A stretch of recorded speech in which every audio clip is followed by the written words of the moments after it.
saudara kita yang terbaring di rumah sakit. Hari ini sayup-sayup suara azan dari masjid rumah sakit masuk ke telinganya. Dia menonton di televisi acara live salat Jumat, tapi saat itu dia hanya mampu terbujur kaku. Ruhnya masih ada dalam jasad. Anaknya tidak bisa berada di sampingnya karena security tidak mengizinkan keluarga berada di dalam ruang ICU. Dia duduk di dalam, suara terdengar, azan bersahutan, hayya 'alas salah, mari salat, hayya 'alal falah, mari menuju kemenangan. Dia hanya bisa meneteskan air mata. Kenapa? Kalau dulu dia waktu sehat sempat beribadah, penyesalannya tidak terlalu banyak. Tapi kalau di saat sehat walafiat tak sempat untuk menempelkan kening ke lantai, tak sempat melangkahkan kaki ke rumah Allah, tak sempat mendengarkan khutbah, maka tak ada duka di atas duka. Air mata yang meleleh tak dapat mengembalikan masa lalu. Lan tarji'al ayyamul lati madat, yang lalu tak dapat diulang kembali. Air mata darah menangis. Yang sakit tak akan sembuh, yang mati tak akan hidup.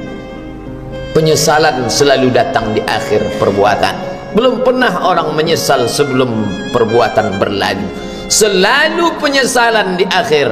Di saat itu penyesalan tak lagi bermakna. Apa kata mereka ketika melihat azab Allah? Rabbana, hai Tuhan kami, ya Rabb kami, absarna, mata kami sudah melihat azab, wa sami'na, telinga kami sudah mendengar suara tangisan, teriakan, pekikan di dalam neraka. Farji'na, kembalikan kami lagi ke dunia, na'mal salihah, kami ingin beramal saleh, inna muqinun, kami yakin seyakin-yakinnya. Tapi saat itu penyesalan tak lagi bermakna, karena dunia tak mungkin utuh semula, karena sudah menjadi sunnatullah yang lampau tak akan kembali. Idza sama'un fatarat, langit terbelah, wa idzal kawakibun tasarat, planet-planet bertabrakan, wa idzal biharu fujirat, lautan diledakkan, diletupkan, wa idzal quburu bu'asirat, semua yang dikubur dibangkitkan. Alimat nafsum ma qaddamat wa akharat, disitulah orang baru sadar apa yang dulu pernah aku lakukan.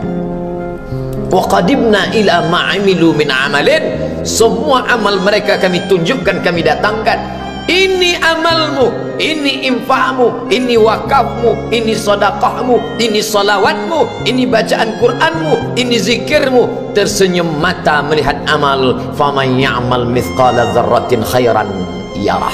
Tapi jangan lupa, apakah yang dosa-dosa itu dilupakan begitu saja? Yang buruk pun akan nampak juga. Faman ya'mal mithqala dzarratin syarran, sebesar ujung rambut, sebesar telapak kaki semut yang hitam, di atas batu yang hitam, di tengah malam yang kelam, di dalam samudra yang gelap, akan ditampakkan juga pada hari itu. Yauma tublas sarair, segala rahasia ditunjukkan, dan mata akan melihat dengan penglihatan yang nyata. Mulut tidak lagi bisa menjawab. Al-yawma nakhtimu ala afwahihim, hari itu mulut kami kunci, karena mulut itu yang dulu pandai mencari-cari alasan, bersilat lidah, maka hari itu lidah dikunci. Wa tukallimuna aydihim, tangan mereka kami buat bicara. Wa tashhadu arjuluhum, kaki bersaksi.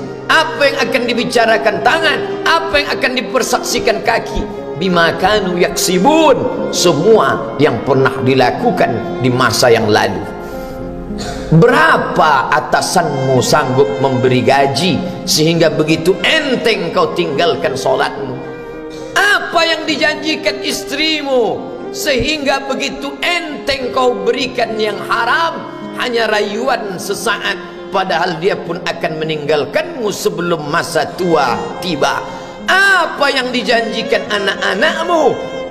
Ayah, kami akan menjagamu di hari tuamu nanti, maka berikan kami yang kami inginkan, belikan kami rumah yang besar, belikan kami kendaraan yang mewah, nanti setelah hari tua kami akan menjagamu, kata mereka. Tapi setelah kita tua, dosa-dosa begitu banyak terkumpul, mereka pun meninggalkan kita di panti jompo yang penuh dengan kesunyian, hening, sepi, suara cucu tak terdengar menangis, karena mereka pun malu mengakui kita sebagai orang tua. Suapkanlah yang haram ke mulut mereka, berikanlah yang batil ke dalam perut mereka. Itu hanya akan menjadi azab di dunia sebelum hari kiamat tiba. Ish masyita, hiduplah sesuka hatimu. Ish masyita, apa yang mau kau makan, makanlah.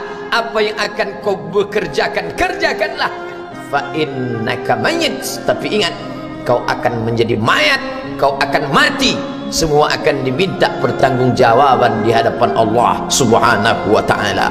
Hari ini orang boleh tertawa, hari ini orang boleh merasa dunia dia yang punya, tapi sampai masanya yang hijau akan berubah menguning, yang kuning akan mati, yang mati akan menjadi debu, yang debu ditiup angin hampa tak bermakna. Lalu apa yang akan dibawa menghadap Allah Subhanahu wa ta'ala? Amal saleh. Kalau pernahlah mulut itu membaca sepotong dua potong ayat sebelum berangkat bekerja, kalau sempatlah masuk ke kamar mandi mengambil air wudhu, solat sunat duha sebelum berangkat bekerja, kalau sempatlah ketika duduk dalam suasana santai membuka iPad lalu dibuka Quran digital sambil melihat beberapa ayat merenungkan maknanya, mengingat mati, kalau sempatlah mulut mengucapkan subhanallah wa bihamdihi subhanallahil azim, kalau sempatlah anak istri dibawa ke masjid iktikaf mendengarkan pengajian, kalau sempatlah beberapa persen dari pendapatan itu dilimpahkan ke rumah anak yatim panti jompo masjid, kalau sempatlah beberapa meter tanah dibeli untuk pembebasan mendirikan rumah Allah, kalau sempat memberikan beberapa karpet untuk rumah yang selalu ditinggalkan, kalau sempatlah membelikan beberapa kilo beras untuk yatim piatu dan panti jompo, itu yang akan menolong di hadapan Allah. Adapun rumah besar dengan beberapa semen, dengan beberapa busi yang banyak, semua akan menjadi tinggal kenangan. Mereka akan menjual, membagi-baginya. Tanah yang dulu harganya semeter 100.000 sekarang sudah menjadi 5 juta. Mereka akan bagi-bagi itu semua kepada ahli waris. Lalu kita hanya membawa 3 helai kain tipis yang tidak berjahit, dan itu semua menjadi milik orang. Kalau dulu mereka kita didik dengan pendidikan yang baik, di tengah malam mereka bangun menetes air matanya, lalu dia berdoa, Rabbighfirli wa liwalidayya warhamhuma kama rabbayani shaghira, seperti tetesan embun di tengah gurun Sahara yang panas. Kalau sempatlah mereka berdoa, Allahumma fir lahu warhamhu wa'afihi wa'fu anhu, maka mengalirlah air yang sejuk ke tenggorokan yang kering.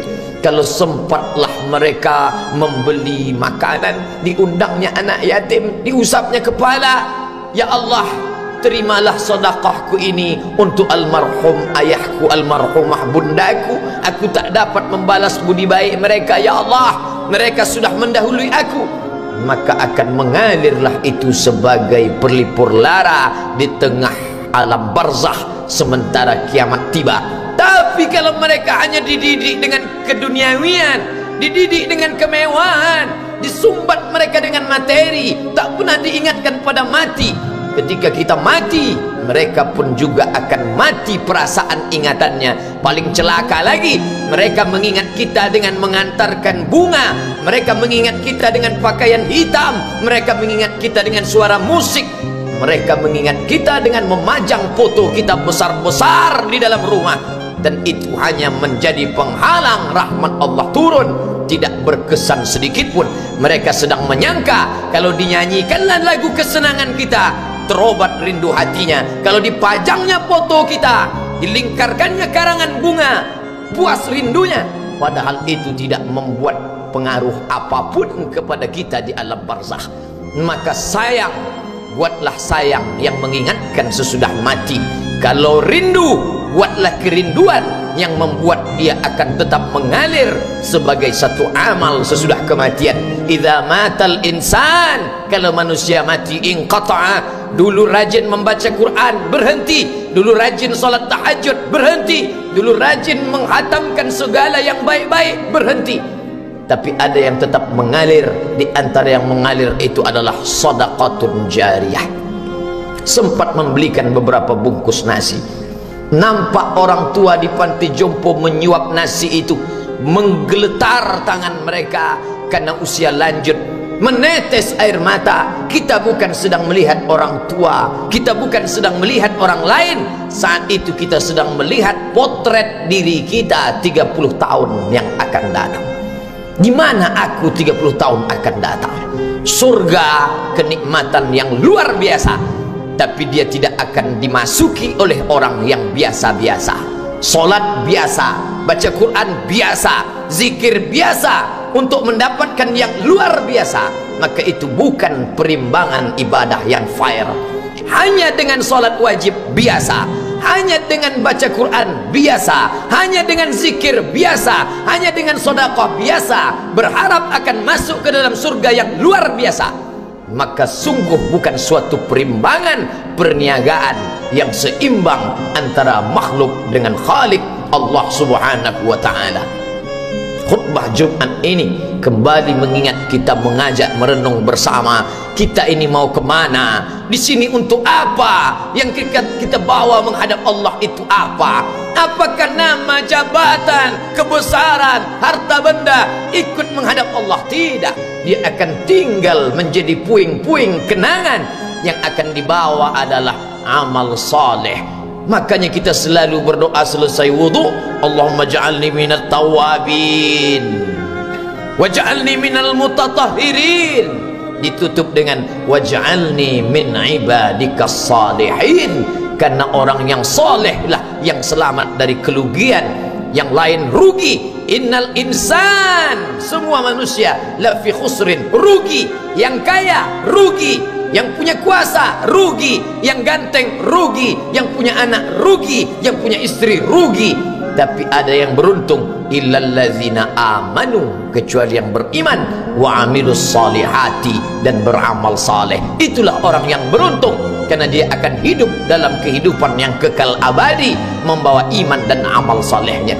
Kalau sampai hari ini masih bersemayam di dalam diri kita, mari kita jaga dan kita berharap kepada Allah husnuzan. Allah menutup usia kita ini dengan husnul khatimah. Ketika itulah malaikat datang memanggil, menyambut, ya ayyatuhan nafsul mutmainnah, wahai jiwa yang tenang, irji'i ila rabbiki, kembalilah engkau kepada Tuhan Rabbmu, radiyatan mardiyah, engkau ridha kepada Allah, Allah pun ridha menerima engkau sebagai hambanya. Fadkhuli fi ibadi, masuklah engkau ke dalam golongan hambaku. Wadkhuli jannati, masuklah engkau ke dalam surgaku. Saat itu ruh keluar dari badan seperti tetesan air di hujung daun.